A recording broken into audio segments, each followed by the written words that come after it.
1000個 like 咧，就會出一集，介紹呢個超正嘅民宿啊！落地慣晒，睇鐵路都睇到眼到細啊！唔想好似佢哋咁 Q 迷茫，邊個最後邊條線啊？揾到頭都爆啦！拖住成堆行李上上落落啊！去過日本都知啲鐵路有幾咁麻煩㗎啦。攞住成堆銀尾，唉！地鐵站部 lift 喺邊啊？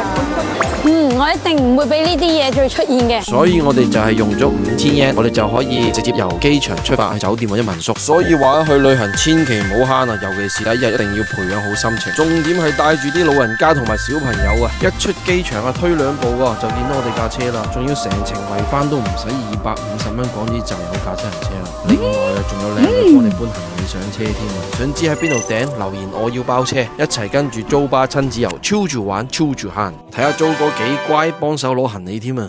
下一集我哋會伊昂搶平價嘢，仲有呢度有幾間100 yen 同300 yen 店，仲有間無印喺度，睇下到時我揾到嗰隻大熱嘅上面有冇添。Please subscribe to my channel.